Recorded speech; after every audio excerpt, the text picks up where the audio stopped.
Hey everyone. All right, Kim, I can see you. Take your time. I know everyone, I haven't added you yet, so you're fine. But anyone wants to? Give me a thumbs up when you're ready.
Hello.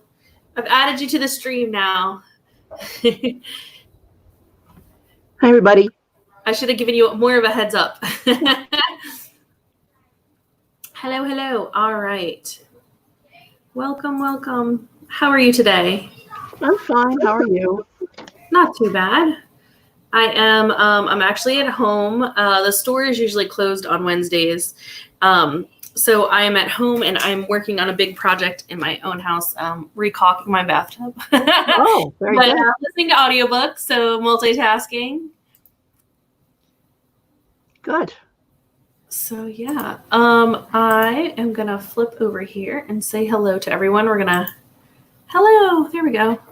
And I'm on my husband's, like my daughter's been doing Lego Club all week. So she has been using our dining room table. So we have a laptop and we have another screen and I keep like forgetting which way to look, forgetting the where the camera is. So, all right.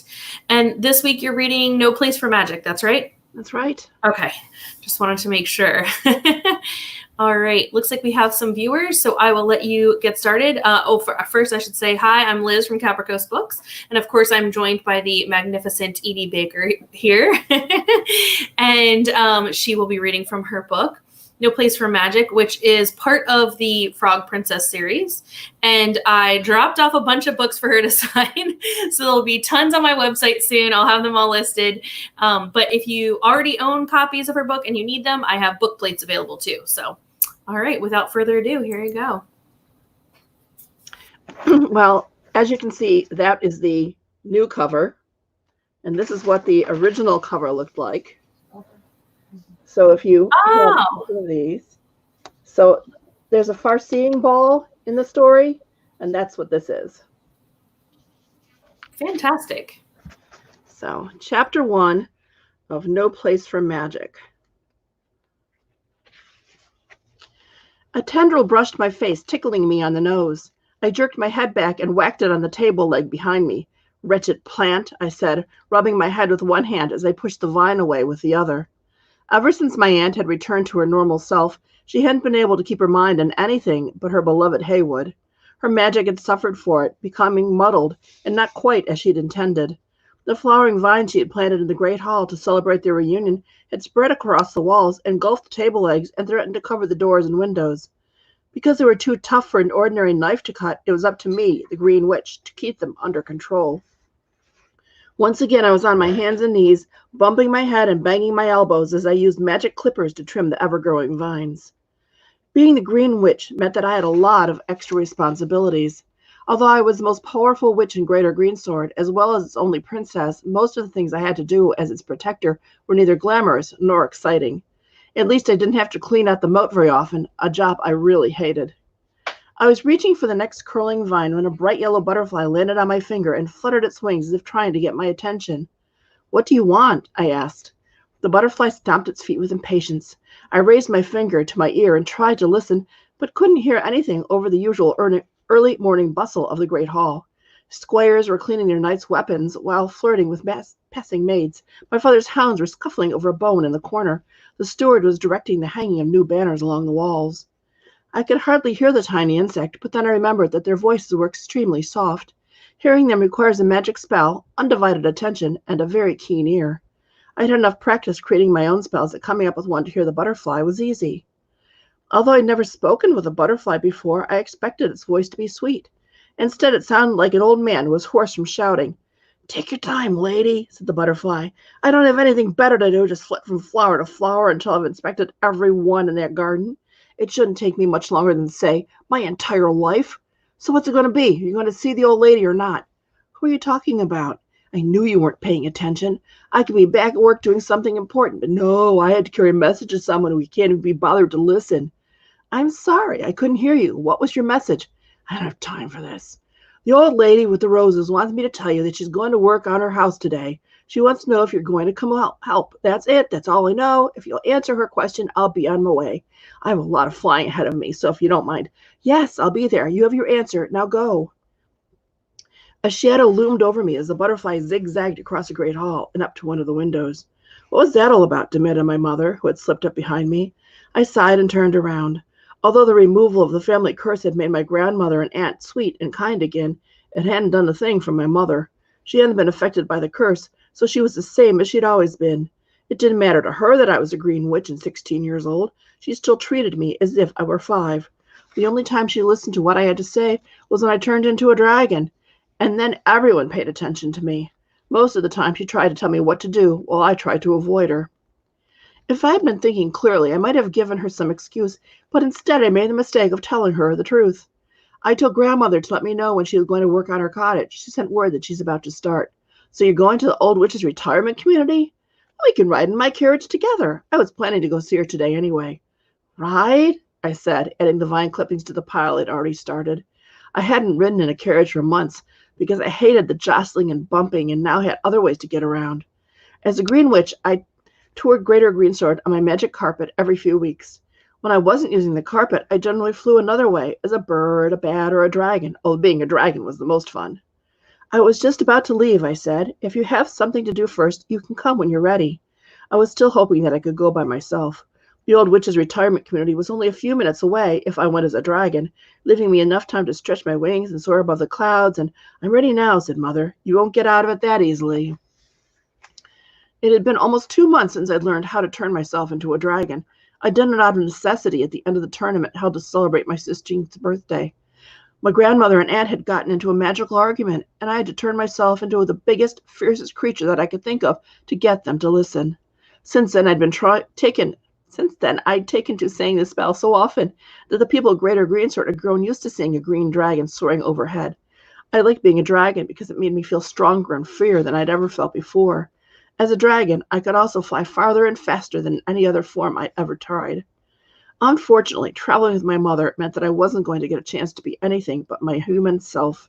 She never had wanted me to do magic, although she hadn't got used to it after I proved that I had the talent. Recently, we'd formed a sort of unspoken truce. She wouldn't tell me how awful magic was, and I wouldn't use it around her unless it was absolutely necessary. But there was always the chance that one of us might forget and slip. Because this made our relationship even more strained and uncomfortable than it had been already, being in a confined space with her for any length of time was one of the last things I wanted to do. The ride was worse than I'd feared. Heavy rain the night before had scoured large ruts in the roads. And of course, my mother refused to let me use my magic to do anything about them. She and I both knew that I would eventually be the one to fix them, just not while she was there. We were well inside the enchanted forest on the road to grandmother's cottage when we hit a bad bump, and I thumped my head against the side of the carriage. Mother clicked her tongue and said, "I suppose you're going to tell me that you'd rather be flying. Don't bother," she added when I opened my mouth to speak. "I know you don't like spending time with me. You never have. You always preferred my sister's company over mine, and who could blame you? Her responsibilities were exciting, whereas I had the boring and thankless job of supervising the running of a castle. And now that you're safeguarding a kingdom with your magic, you have even less time for me." "I didn't know that you—" "Of course you didn't," she snapped. "You never think about how I feel. I just hope that when you have a daughter, she considers your feelings more than you have mine and shows you more respect as well. I know you think I'm foolish and don't know what I'm talking about, but I'm right far more than you often think I am. It would serve you well to listen to me. Ah, here we are, she said, leaning forward to peer out the window. I hope your grandmother has the presence of mind to let me choose the candy for those shutters. Oh, dear, is that my father? I thought he was still at the castle. He is moving in with her, I reminded my mother. She sighed and sat back in her seat. I know, and there isn't a thing I can do about it. It's a very bad idea, if you ask me. She'll catch her death of cold if he stays in the cottage. Mark my word. My grandmother's cottage is one of the more traditional styles of candy-decorated gingerbread. Since the curse had ended, she often invited the family to visit, and Edric had grown fond of the icing on her roof. I thought it was only right that I help her patch her house, considering how much of it Edric had eaten. Grandmother was waiting by her gate when the carriage rolled to a stop. Where's my favorite young man? She asked, craning her neck to look around me as I stepped down. I made some extra gingerbread for him. If you mean Edric, he went hunting with Emma's father, Mother declared, appearing in the door of the carriage. My mother had long feared that no one would ever ask for my hand, and even though Edric wanted to marry me, she seemed to resent him, perhaps because she hadn't chosen him herself. I'll save it for him then, Grandmother said. Come see what I've done so far, Emma. I've decided to build an addition. Your grandfather should have some space he can call his own. Oh, good, here he is now. A blue haze drifted toward us from the direction of the rose bushes, taking on the vague outline of a man. As it drew closer, it became more distinct until I was able to recognize the ghost of my grandfather, King Aldred. Even so, the sunlight kept him from looking as nearly solid as he did when indoors. Hello, my dears, he said in a whispery voice. It's a pleasure to see you. We shivered at his approach. Grandmother pulled her shawl more closely around her shoulders and smiled up at him. I'll go see about the candy, Mother said, backing away. Glancing at her father's ghost, she hurried around the corner. I'm sorry I disturb her so, said Grandfather. Grandmother shook her head. It isn't your fault, dearest. Chartreuse was the first to hear about your death from the banshee and took it very hard. It was difficult for her to accept that you'd come back as a ghost. Everyone knew that my mother was afraid of ghosts. For years she had claimed that she didn't believe in them, a convenient reason for not visiting her own father, who spent most of the time in his dungeon. However, everyone had seen him kiss my grandmother, thereby ending the family curse. Mother could no longer pretend that he didn't exist. Even so, she tried to avoid his company, claiming that the chill of his ghostly presence gave her the sniffles.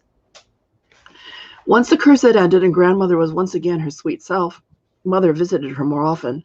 Making up for lost time, she called it. I wondered if she would still come around after grandfather moved in. While grandmother and I fetched the cooled slabs of gingerbread, my mother stayed inside the cottage collecting the candy. One of the community rules stated that the occupants had to repair their cottages themselves without the use of magic or hired hands, although they could get friends or relatives to help. This seemed odd in a community where many of the cottages walked around on chicken legs, and the magic was so thick at times that the air seemed alive with it. I think it was meant to promote community spirit. Whatever the reason, it meant that even the older witches residing there remained active. We were setting the first slab of gingerbread in place when grandfather said, Has Edric heard from his parents? They were so angry when they left. Grandmother shook her head. I still can't believe that woman said those things. She had a lot of nerve calling Emma a horrid little witch and all those other awful names.